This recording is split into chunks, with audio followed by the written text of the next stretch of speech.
indlu uthi bishop ndiyanikela ndifuna umuntu ongenandawo ohlala nathi imoto ndiyanikela enkosi kodwa kufuneka ukukholo lwami ndingalususi kuyo ndiyazi uba nento ebangela uba ndidibane nawe kungenxa yakhe engekho yena mna nawe asidibanayo ndiyavakala bazalwane.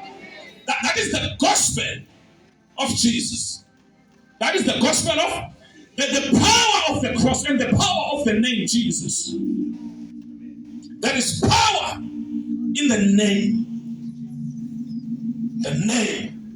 The Bible says that name is above all other names. Kameli ngaphezulu.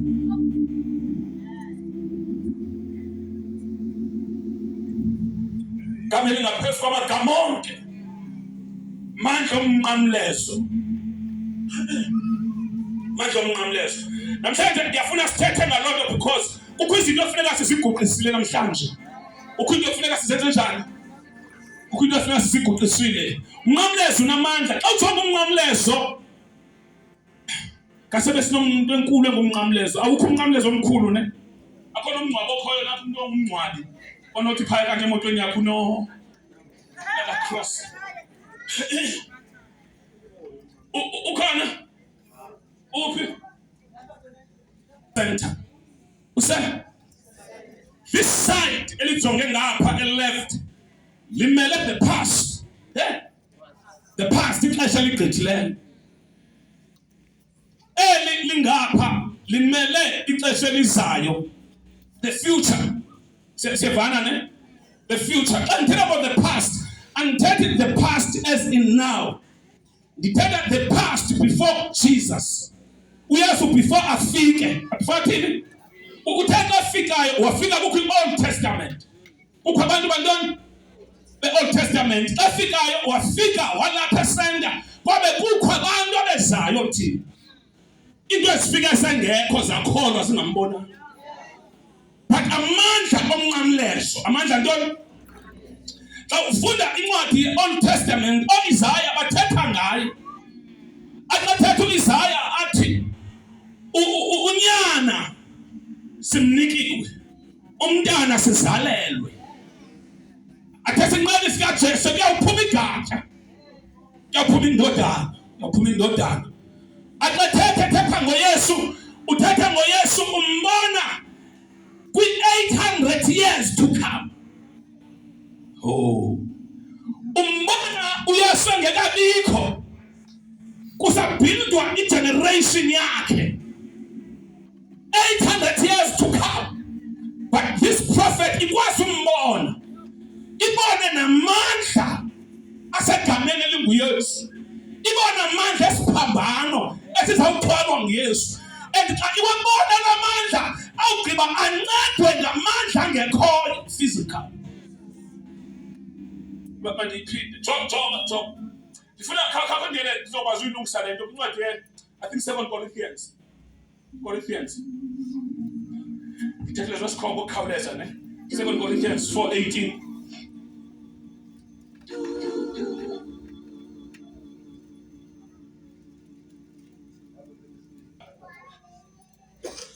Kuba ezibonwayo zezomsuzwana Ifundele silungwini mfana. We faith not, but though our outward man perish, yet the inward man is renewed day by day. For our light affliction. Verse 5. Okay, again. For our light affliction, which is bad for a moment, make it for us a far more exceeding and eternal weight of glory. While we look not at the things which are seen. Why we look not at the things which are, we are looking, but what we are looking at things which are not seen. Now the question is, sizijonga njani izinto ezingabonwayo? Ithi iBhayibhile kukho izinto ezingabonwayo. Kwinto 10.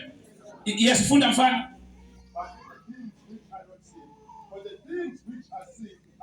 For the things which are seen, they are temporal. But if you qualify up Isaiah wajonga Wababona abantu, because xa ujonga ubona abantu, you must look beyond the people. You look at people and you pass.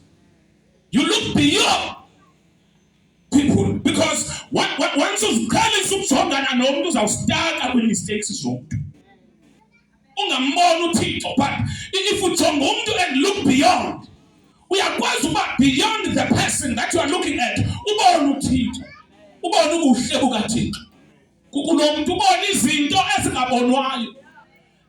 Esibanje mephambi kukamfundisi uNkotsho, when I look at her, funeka ndicela igrace kuThixo yoba ndikwazi ukuthi look beyond, ndipenetrate, ndigobhozele, ndibone the real Nkotsho. Njengoba ndiyayenza lisense bazalwane, ndiyayenza isense athi uPaul ethetha masingazani ngokwenyama. Let us look beyond the flesh. Sikhangele uThixo. Kukho izinto ezingabonakaliyo. Kwintoni? Come on, church. Kukho into ezitheni? Ndifuna uyiva ivoice yenu. Kukho into ezingabonakaliyo. Lo muntu uhlele ecaleni kwakhe unzima kakhulu. But ungabhidiswa umazi ngokwasenyameni. But when you look beyond inyama, you look beyond the person, kukho izinto uThixo azawuziveza ngalo muntu. Uqala ubone uba Thixo, ndisikelelekile ngokuhlala ecaleni kwakho. Ndiyayenza lisense bazalwane. Ndiyayenza isense. When you ukhangela ujonga isimo, the condition of the situation, you must learn to look beyond. Because the Bible is whatever that is sin is temporal. Whatever that is temporal. But if you look beyond that, you will see what is permanent. Because if there are things as a but as a pan one more, if those things they are permanent. Wanphinde. If ngibona uSkho, I look at him. Ndibone yena. Ndibone zonke ishortcomings zakhe. Ndibone zonke impazamo zakhe. Ndibone zonke mistakes nazo zonke into eziphume ecaleni. Once I report ngezo zinto, ithi loo nto I have failed to look beyond. Kufuneka ngigqithe uNozulu. Funeka ngigqithe uNozulu umphafana. Ndikhangela icebo likaThixo. Khangela icebo likaThixo. Yile nto yabhida uSamuel xa efike kwaJese. Ezogcoba abafana kwathiwa bekho. Wathi ababonayo beziswa ngathi bafanelekile. Wabuza baphelele kwathiwa baphelele oshiyeleyo yinkwenkwe. Wathi lona izani naye nguye ufunwa nguThixo. Because ukuze bakwazi umbamba uDavide, they had to look beyond the condition, the situation. He was a boy. The status was a boy. This boy, this thing said, "Nkwenkwe le." Again, yakade nguye wathi uDavide nguye. Kwathi uSamuel wathi ngubani? Paul, for we look at the things which are not, and yet they are there. Ukungabonakali kwazo ayithi azikho. Ukungabonakali kwazo ayithi azikho. Zikhona. But sifuna abantu abaneliso lokwazi ukugobhozela. Ndiyafakela bazalwane. Nezinto ezibophe impilo zabantu, ezinye zazo sibonakala. Athi umuntu ndiyeva mani ikhona into mani. Cha ndiyibona namhlanje sizovumbula lezo ntwezo. Nawe uzakwethuka uba kanti ixesha lilonke. Khona ngithi ku-right, akho right. Kukho izinto esawuzikhangela namhlanje. Uthi we look at the things which are not seen. Kukho izinto ezingabonwayo but ezikhoyo. Uthi sijonga zona. Yona nto andifuna ukungena apho because izandisaba direction. uYesu usethwini yabantu abazobhaptizwa. Uphakathi ethwini yabantu abazobhaptizwa kufoliwe. uYohane uyabhaptiza. uYohane xa phakathi zange adibane noYesu physical, but whoever want to behold the Lamb. Nansi mvana.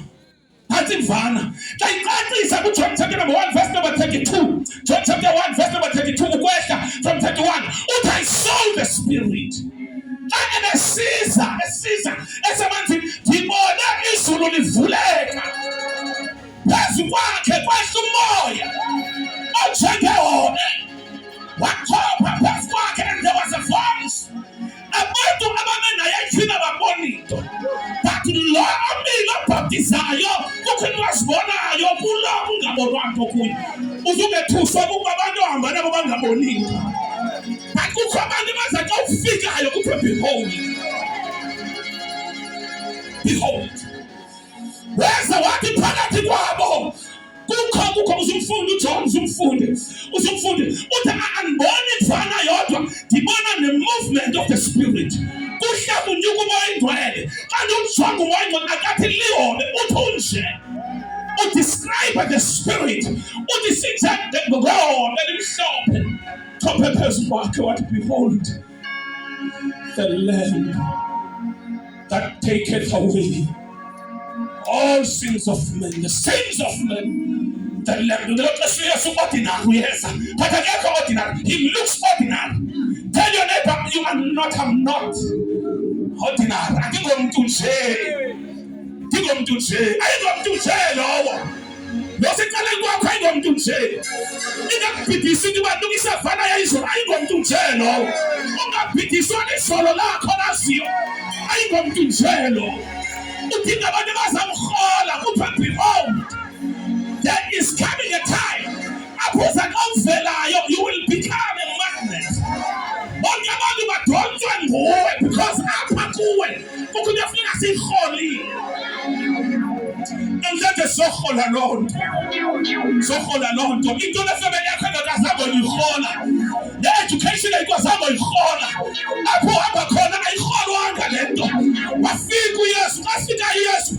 behold the Lamb.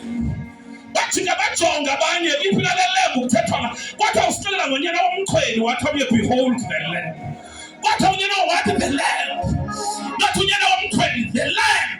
How can you say that? I saw the Spirit.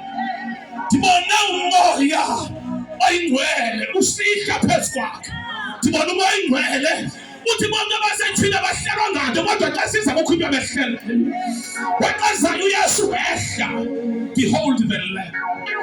So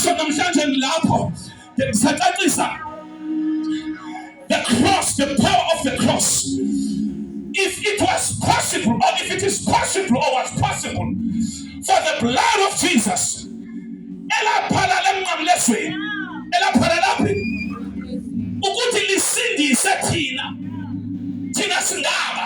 because ngexesha sifa apha sasingekho, but sasingekho efayo. But as in we are not talking about the present blood. See the blood that was 2,000 years ago. In the past, but a man she was 2,000 years ago, generations. As I retire, how many generations? I got the power of the blood, the power of the cross.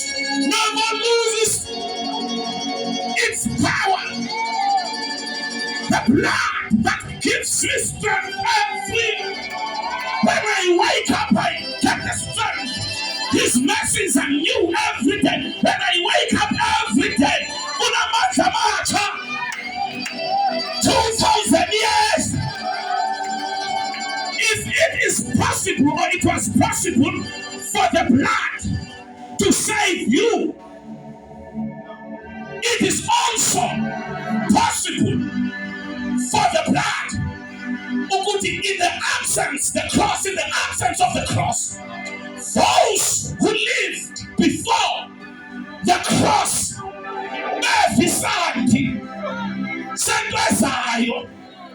by faith,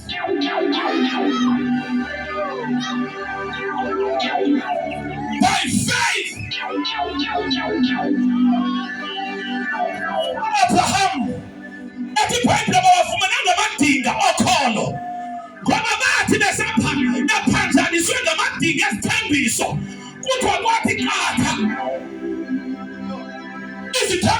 so cool. The land, let's say. But I told that I find the land of what I could just say.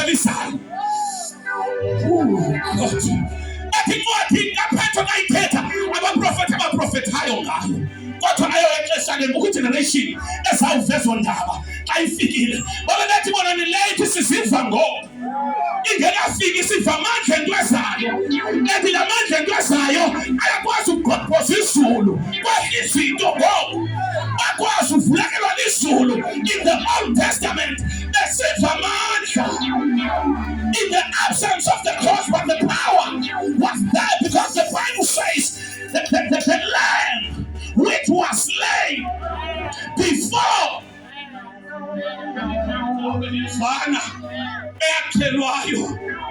before the foundations. Masiseni bazalwane, phambi kwesiseko sehlabathi uIsaya uyayibona uthi uMaqhoba ayakhawuleza.